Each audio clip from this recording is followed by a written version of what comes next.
जय हिंद दोस्तों, स्वागत है आप सभी को आपका अपना YouTube चैनल पर। दोस्तों, जैसा कि पिछले 2-3 दिनों से हम क्लास 10th बायोलॉजी का बायोलॉजी का जैव प्रक्रम का क्लास हमने डाल दिए हैं इस चैनल पर। दोस्तों, यदि आप नहीं देखे हैं तो जाकर के देख सकते हैं। और यह जो डाले हैं टॉपिक टॉपिक एनसीईआरटी टॉपिक, यानी कि जिसको नोट्स बोलते हैं। एनसीईआरटी का जो नोट्स होता है, करंट सेशन का जो नोट्स होता है, उसका चैप्टर जैव प्रक्रम होता है, हम आप लोगों के बीच डाल दिए हैं यूट्यूब पर आप लोगों के लिए।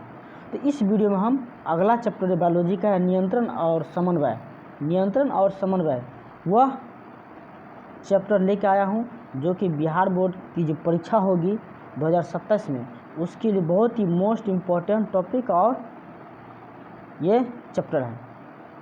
तो दोस्तों, यदि क्लास में नहीं ज्वाइन किए हैं तो फटाफट क्लास को ज्वाइन कर लीजिए, चैनल को सब्सक्राइब कर लीजिए, ठीक है। और अपने अपने ग्रुप में भी शेयर कर दीजिए, ताकि इस तरह का जो एनसीईआरटी का नोट्स है आप लोगों तक पहुंचता रहेगा। दोस्तों, नोट्स एनसीईआरटी का ऐसा है जहां से आपको क्वेश्चन डायरेक्ट परीक्षा में पूछा जाता है, और स्वाभाविक है कि 90% यानी 90% मार्क एनसीईआरटी बुक से ही आता है, ठीक है। इसलिए एनसीईआरटी बुक को छोड़ना नहीं है।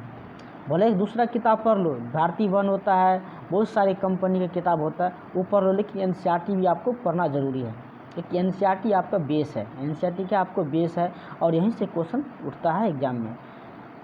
इसके अलावा कई एग्ज़ाम्स हैं, बहुत सारे कॉम्पिटिटिव एग्ज़ाम है, जैसे बीपीएससी हो गया, रेलवे हो गया, बिहार सीसी हो गया, बहुत सारे एग्ज़ाम्स हैं। उसके लिए बहुत ही इम्पोर्टेंट ये क्लास है, ठीक है। तो चलिए शुरुआत करते हैं। इस वीडियो को ज़्यादा समय नहीं लेंगे, ठीक है, और क्लास को शुरुआत करेंगे, ठीक है। देखिए, समन्वय और नियंत्रण एवं समन्वय का जो पहला टॉपिक है, पहला मतलब बायोलॉजी का दूसरा अध्याय है, ठीक है, नियंत्रण एवं समन्वय। उसमें कह रहा है, इस चीज़ को हम पढ़ेंगे बढ़िया तरीक़ा से। सभी सजीव कहता है, सभी सजीव अपने पर्यावरण में हो रहे परिवर्तनों के अनुरूप अनुक्रिया करते हैं। इसका मतलब ये हुआ कि कोई भी सजीव है, सभी सजीव जितने भी पृथ्वी पर सजीव है, वह जो पर्यावरण में परिवर्तन का जो अनुक्रिया करते हैं, वो किसके पर्यावरण के अनुसार, जो जीवित रहते सजीव वो पर्यावरण के अनुसार अपना जीवित रहता है। ऐसा नहीं कि कोई भी जीव किसी भी मौसम में उपलब्ध हो, नहीं, ऐसा नहीं होता है। पर्यावरण में हो रहे ये परिवर्तन जिसके अनुरूप सजीव अनुक्रिया करते हैं, उद्दीपन कहलाता है। उद्दीपन कहलाता, देखिएगा, प्रकाश, ऊष्मा, ठंड, ध्वनि, सुगंध, स्पर्श, ये भी एक मौसम के अनुसार ही अनुक्रिया करते हैं, इसको हम उद्दीपन कहते हैं, ठीक है। जैसे कि प्रकाश देखिए, गर्मी के मौसम में ज़्यादा प्रकाश होगी, ठंडी के मौसम में क्या होगा, ठंड के मौसम में कम प्रकाश मिलता है। ऊष्मा का भी शरीर पर प्रभाव पड़ता है, सजीव के लिए प्रभाव पड़ता है, ठंड का प्रभाव पड़ता है, ध्वनि का प्रभाव पड़ता है, सुगंध का प्रभाव पड़ता है, स्पर्श का प्रभाव पड़ता है, यानी कि जितना भी चीज़ है सबका प्रभाव सजीव के शरीर पे पड़ता है, ठीक है।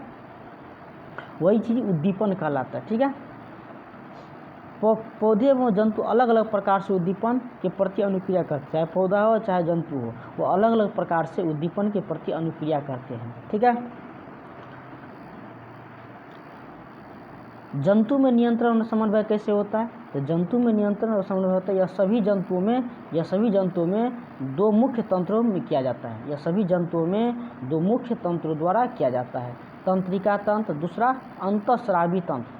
पहला है तंत्रिका तंत्र, दूसरा अंतःस्रावी तंत्र, ठीक है। ये जंतुओं में समन्वय एवं नियंत्रण व समन्वय इस तरह से होता है, किस तरह से?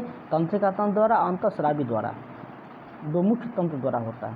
तो तंत्रिका तंत्र क्या होता है? तो तंत्रिका तंत्र नियंत्रण एवं समन्वय तंत्रिका एवं पेशीय ऊतक द्वारा प्रदान किया जाता है। नियंत्रण एवं समन्वय ऊतक जो है पेशीय ऊतक द्वारा क्या कहते हैं, प्रदान किया जाता है। तंत्रिका तंत्र कोशिकाओं या न्यूरॉन के एक संगठित जाल का बना होता है। तंत्रिका तंत्र जो होता है कोशिकाओं या न्यूरॉन के एक संगठित जाल का बना होता है, ठीक है। और यह सूचनाओं को विद्युत आवेग द्वारा शरीर के एक भाग से दूसरे भागों तक ले जाता है। यह क्या करता है, सूचनाओं को, जो कोई सूचना मिलता है मस्तिष्क को क्या करता है, विद्युत आवेग द्वारा शरीर के एक भाग से दूसरे भाग तक ले जाता है, ठीक है। अब देखिए ग्राही है, ग्राही क्या है, तो ग्राही क्या है, ग्राही क्या है, तो ग्राही समझते हैं ग्राही क्या होता है। तो ग्राही जो होता है, ग्राही तंत्रिका कोशिकाओं के विशिष्टीकृत सिरे होते हैं। एक ग्राही जो है तंत्रिका तंत्र का जो कोशिका होता है वो विशिष्टीकृत सिरा होता है जो वातावरण से सूचनाओं को प्राप्त करता है, सूचनाओं का पता लगाते हैं, ठीक है। सूचनाओं का पता लगाता है कौन चीज़, तो ग्राही का काम है सूचनाओं का पता लगाना। किसे, तो तंत्रिका तंत्र कोशिकाओं के सिरा जो होता है उसमें वो करता है।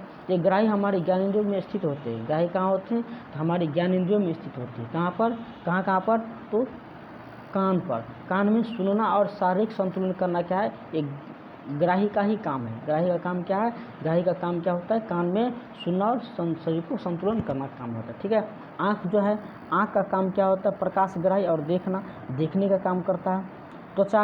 त्वचा ग्राही काम क्या होता है, तो ताप ग्राही, ठंड और गर्म स्पर्श, यानी कि हम जब तक छूते नहीं तब तक नहीं पता चलता है कोई वस्तु है ना गर्म है या नहीं। तो गर्म है तो किससे, तो त्वचा से हम छूते, ठीक है। अगला ग्राही क्या है, नाक। अगला ग्राही क्या है, नाक। तो नाक का काम क्या है, नाक का घ्राण ग्राही, घ्राण ग्राही और गंध का पता लगाना, ठीक, गंध का पता लगाना और घ्राण ग्राही, सांस लेना और छोड़ना, नाक का काम है, ठीक है। जीभ का काम क्या है, रस संवेदी ग्राही, रस संवेदी स्वाद का पता लगाना। जीभ से रस संवेदी ग्राही मतलब जीभ से जब कोई चीज़ खाते हैं तो उसमें देखिए लार निकलता है, रस निकलता है, उसी को बोलते हैं रस संवेदी ग्राही। और स्वाद का पता जीभ से ही लगता है, तो जीभ का ये काम हो गया, ठीक है। अब यहाँ देखिए तंत्रिका कोशिका न्यूरॉन, तंत्रिका कोशिका न्यूरॉन, यह तंत्रिका तंत्र की संरचनात्मक एवं क्रियात्मक इकाई है। यह तंत्रिका तंत्र की संरचनात्मक एवं क्रियात्मक इकाई क्या है, तंत्रिका तंत्र की संरचनात्मक क्रियात्मक इकाई है, ठीक है, क्रियात्मक इकाई है।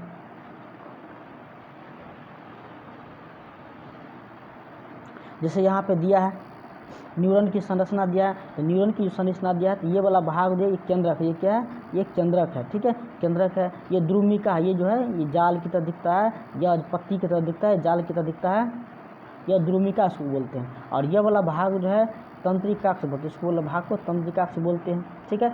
और ये जो दिखता है, ये वाला जो दिखता है इस तरह का जो दिखता है तंत्रिका का अंतिम सिरा, तंत्रिका का अंतिम सिरा है, ठीक है, तंत्रिका का अंतिम सिरा है। और ये कोशिका का है, ये कोशिका का है, ये जो पीला वाला भाग ये कोशिका का है, ठीक है। ये न्यूरॉन की संरचना है, ठीक है। अब तंत्रिका कोशिका यानी न्यूरॉन के भाग सबका काम क्या क्या है, ध्रुमिका का काम होता है कोशिका काय से निकलने वाले धागे की संरचना होती है, सूचना प्राप्त करती है। अब यहाँ देखिए इसका काम क्या होता है, इसका काम क्या है, तो क्या गया, तो यहाँ इसका काम है सूचना प्राप्त करना, ठीक है, इसका काम है सूचना प्राप्त करना, ठीक है, इसका काम है सूचना प्राप्त करना, है ना। कोशिका काय का काम, ध्रुमिका का काम क्या है, इसका काम है सूचना प्राप्त करना। कोशिका का इसका काम क्या है, इसका काम क्या है, प्राप्त की गई सूचना विद्युत आवेग के रूप में चलती है। इसका काम क्या है, प्राप्त की गई सूचना को विद्युत आवेग के रूप में चलना, ठीक है। तंत्रिकाक्ष इसका काम क्या है, इसका कार्य है का भाग, इसका काम है यह सूचना के विद्युत आवेग को कोशिका काय से दूसरे कोशिका न्यूरॉन की ध्रुमिका तक पहुंचाता है ना, यहाँ से लेके यहाँ तक पहुंचाता है, यानी यहाँ से लेके यहाँ तक पहुंचाता है, ठीक है, यहाँ से यहाँ तक पहुंचाता है। अब है अगला है क्या, अगला क्या है, सीनेप्स का मतलब क्या होता है, देखिए सीनेप्स का मतलब क्या होता है, तो सीनेप्स क्या होता है, तो सीनेप्स जो होता है यह तंत्रिका के अंतिम सिरे एवं अगली तंत्रिका कोशिका के ध्रुमिका के मध्य स्थित स्थान है, ठीक है, मध्य स्थित स्थान है। यहाँ पे जो दिया है ये वाला भाग यही वाला भाग है ना, सिनेप्स, यह सिनेप्स, ठीक है, ये वाला भाग सिनेप्स है, यानी यहाँ से लेकर यहाँ तक वाला भाग सिनेप्स है। चलिए और यह काम क्या होता है, यह विद्युत आवेग को रासायनिक संकेत में बदला जाता है जिससे यह आगे संचरित हो सके। ठीक है, संचरित हो सके। अब है प्रतिवर्ती क्रिया। प्रतिवर्ती क्रिया यह उद्दीपन के प्रति तेज व अचानक की गई अनुक्रिया प्रतिवर्ती क्रिया कहलाती है। ठीक है, यह उद्दीपन के प्रति तेज व अचानक की गई अनुक्रिया प्रतिवर्ती क्रिया कहलाती है। ठीक, प्रतिवर्ती क्रिया कहलाती है।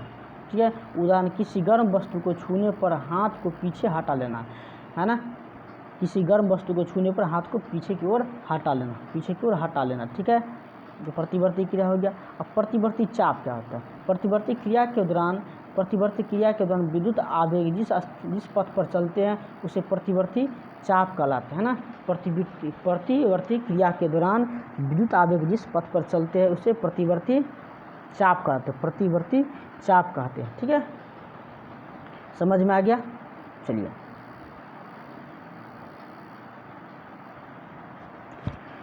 अब देखिए उद्दीपन यानी उष्मा जब उष्मा का जब प्रभाव पड़ता है तो उद्दीपन क्रिया शुरू होती है। उद्दीपन क्रिया कहाँ शुरू होती है? तो ग्राह यानी त्वचा पे शुरू होती है। और यह किसको कहाँ से शुरू होता है? तो मेरुरज्जु से। और मेरुरज्जु को पता लगता है यहाँ पे पेशी यानी काजकर अंग यानी पेशी को पहुँचता है और वहाँ से क्या करता है, वहाँ से जो पता लगता है अनुक्रिया को हाथ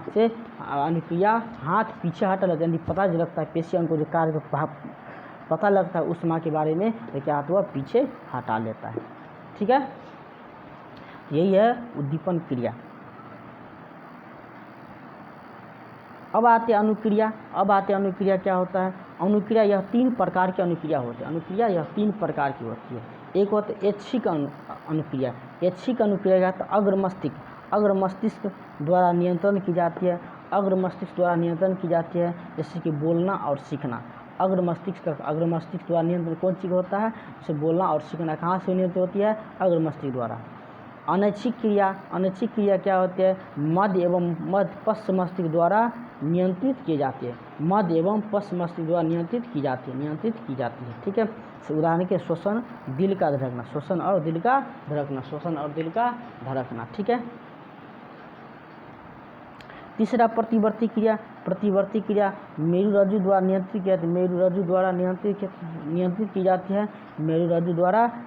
की जाती है। जैसे कि गर्म वस्तु छूने पर हाथ को पीछे हटा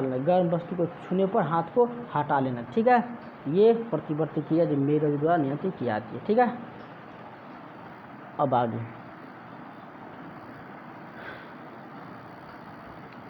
थोड़ा कम ही पढ़ना है, ज़्यादा लंबा वीडियो नहीं बनाएंगे हम। ठीक है, प्रतिवर्ती क्रिया की आवश्यकता कब होती है? तो कुछ परिस्थितियों में, जैसे गर्म वस्तु छूने पर, पैनी वस्तु चुभने पर आदि हमें तुरंत अनुक्रिया करनी होती है, वरना हमारे शरीर को क्षति पहुंचा सकती है। यह अनुक्रिया मस्तिष्क के स्थान पर मेरुरज्जु से उत्पन्न होती है, जो जल्दी होती है। ठीक है, मानव तंत्रिका तंत्र क्या होती है? मानव तंत्रिका तंत्र 2 तरह की होती है। कितना तरह की होती है? 2 तरह की होती है। केंद्रीय तंत्रिका तंत्र और परिधीय तंत्रिका तंत्र।